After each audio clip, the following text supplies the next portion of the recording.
Hello dear students, मैं आज आपके सामने 9th क्लास का जो फर्स्ट बुक है बी हाइव, उसका 5th chapter the snake and the mirror यानी सर्प और दर्पण, जिसके राइटर हैं वेकोम मोहम्मद बशीर, तो उसके साथ मैं आपके सामने हूँ। आइए सबसे पहले देखते हैं इसकी word meanings.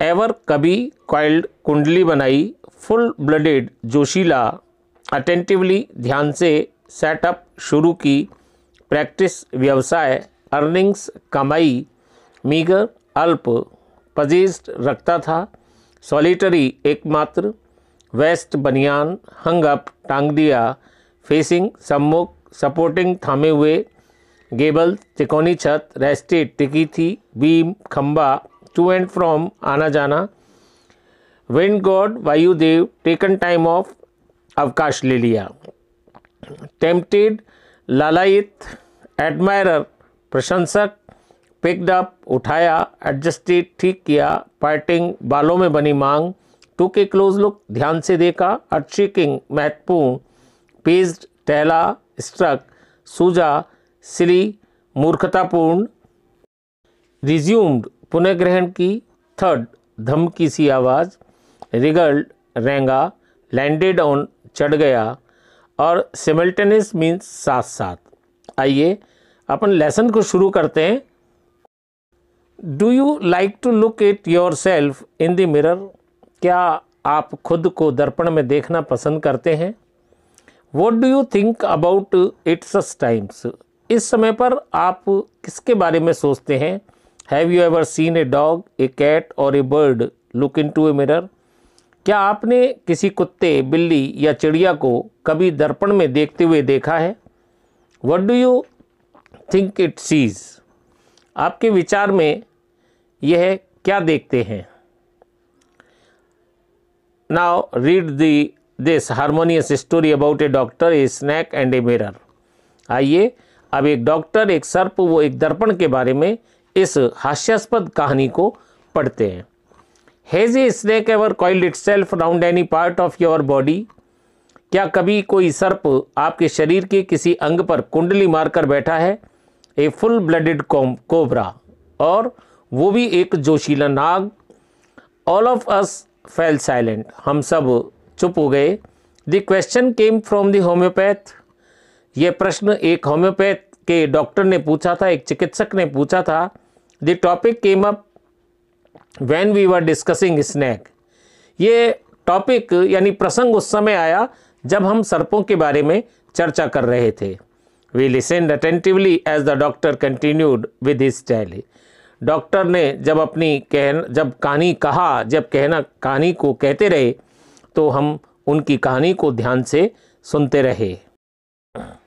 It was a hot summer night about 10 o'clock. ये एक तेज़ गर्मी की रात थी, लगभग 10 बजे थे। I had my meal at the restaurant and return to my room. मैंने एक भोजनालय में भोजन किया और अपने कमरे पर लौट आया। I heard a noise from above as I open the door. जैसे ही मैंने दरवाज़ा खोला तो मुझे ऊपर से कुछ आवाज़ से सुनाई दी। The sound was a familiar one, जो आवाज़ थी वो जानी पहचानी थी। One could say that the rats and I shared the room. कोई भी बता सकता था, कोई भी कह सकता था कि चूहे और मैं एक कमरे में इकट्ठे यानी कि एक कमरे को ही साझा करते थे। I took out my box of matches and lighted the kerosene lamp on the table. मैंने अपनी माचिस की डिब्बी निकाली और मेज़ पर जो मिट्टी के तेल का लैम्प था उसे जलाया।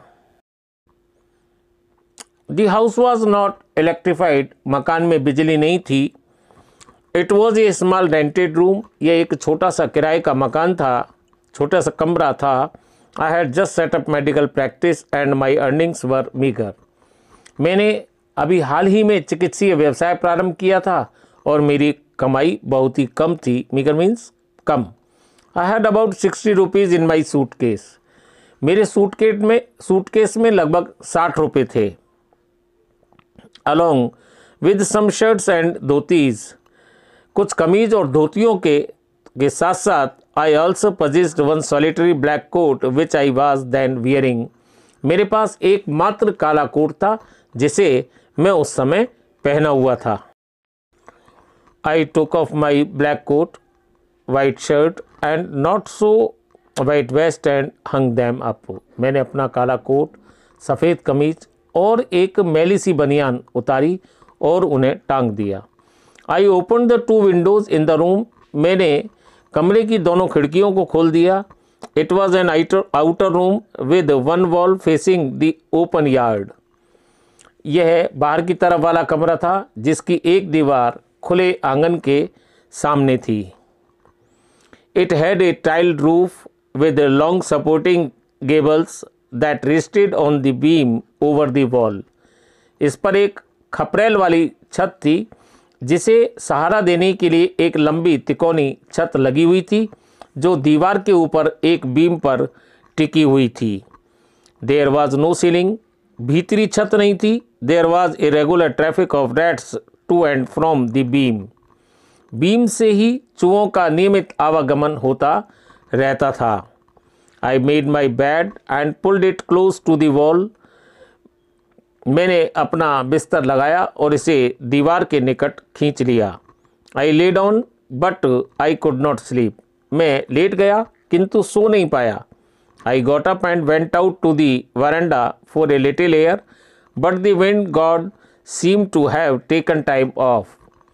मैं थोड़ी सी हवा खाने के लिए बरामदे में चला गया परंतु ऐसा प्रतीत होता था कि वायु देवता ने भी अवकाश ले लिया था, यानी कि हवा भी नहीं चल रही थी।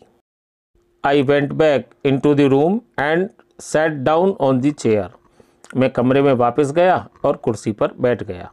आई open the box beneath the table and took out a book the materia medica. मैंने मेज के नीचे रखा हुआ एक डब्बा खोला और मैटेरिया मेडिका नाम की एक पुस्तक निकाली। I opened it at the table on which stood the lamp and a large mirror. A small com ले बिसाइड द मिरर। मैंने पुस्तक को उस मेज़ पर खोला जिसके ऊपर एक लैम्प और एक दर्पण रखा था। दर्पण के निकट ही, दर्पण के पास ही एक कंगा पड़ा हुआ था। One feels tempted to look into a mirror when it is near one. जब भी कोई दर्पण के पास होता है तो वो स्वयं को दर्पण में देखने के लिए इच्छुक हो जाता है, लालयित हो जाता है। आई टुक ए लुक। मैंने एक नज़र डाली। In those days I was a great admirer of beauty and I believed in making my self look handsome. उन दिनों मैं सौंदर्य का बड़ा प्रशंसक था और मैं खुद को दिखने में व सुंदर बनाने में विश्वास करता था। I was unmarried and I was a doctor. मैं अविवाहित था और एक चिकित्सक था।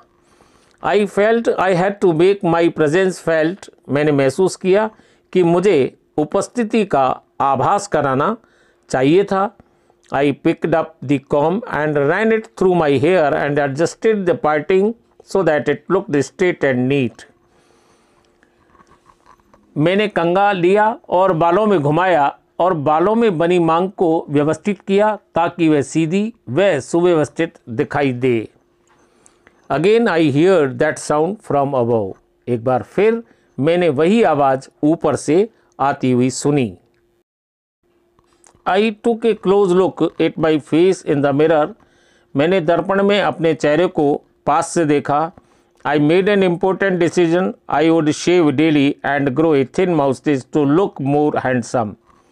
मैंने एक महत्वपूर्ण निर्णय लिया कि मैं रोज़ाना दाढ़ी बनाऊंगा और अधिक सुंदर दिखने के लिए पतली मूछें रखूंगा।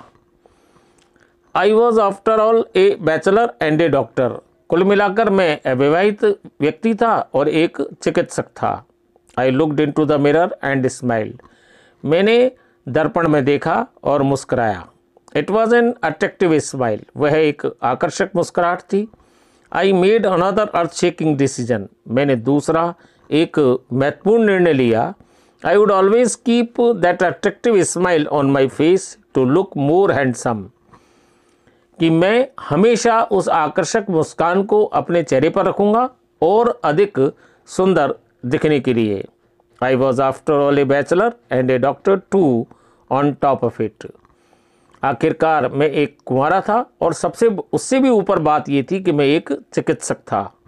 Again came that noise from above, ऊपर से पुनः वही आवाज़ आई। I got up, lit a beedi and pace up and down the room. मैं खड़ा हुआ, बीड़ी जलाई और कमरे में इधर उधर टहलने लगा। Then another lovely thought stuck me, फिर अचानक से एक विचार मेरे मन में आया। आई वुड मैरी, मैं विवाह करूँगा। I would get married to a women doctor who had plenty of money and a good medical practice.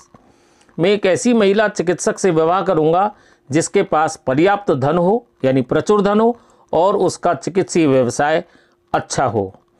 She had to be fat, वह उसका मोटा होना चाहिए। फॉर ए वैलिड रीजन, एक ठोस कारण के लिए। If I made some silly mistake and needed to run away, she should not be able to run after me and catch me. यदि मैं कोई मूर्खतापूर्ण गलती कर दूं और भागने की ज़रूरत पड़े तो वह मेरे पीछे भागने में और मुझे पकड़ने में समर्थ न हो पाए। With such thought in my mind, I resumed my seat in the chair in front of the table. अपने मन में इस प्रकार के विचारों के साथ ही मैंने मेज के सामने की स्थित कुर्सी पर अपना स्थान पुनः ग्रहण कर लिया। There was no more sound from above. ऊपर से कोई आवाज़ नहीं आ रही थी। Suddenly there came a dull thud as if a rubber tube had fallen to the ground. Surely nothing to worry about. अचानक एक धीमी सी धम की आवाज़ आई, मानो कि कोई रबर का ट्यूब जमीन पर गिरा हो। निश्चित रूप से चिंता की कोई बात नहीं थी। Even so I thought I would turn around and take a look. फिर भी मैंने सोचा कि मैं मुड़ूं और एक नज़र डालूं। No sooner had I turn than a fat snake wriggled over the back of the chair and landed on my shoulder. जैसे ही मैं मुड़ा, एक मोटा सा सर्प कुर्सी के पीछे रेंगा और मेरे कंधों पर चढ़ गया। The snake's landing on me and my turning were simultaneous. सर्प का मेरे ऊपर चढ़ना और मेरा मुड़ना, ये दोनों एक साथ एक ही समय पर हुई। First part of this lesson has been complete. See you in next video with another part. Bye. Tell me pretty lies, look me in the face, tell me that you love me, even if it's fake.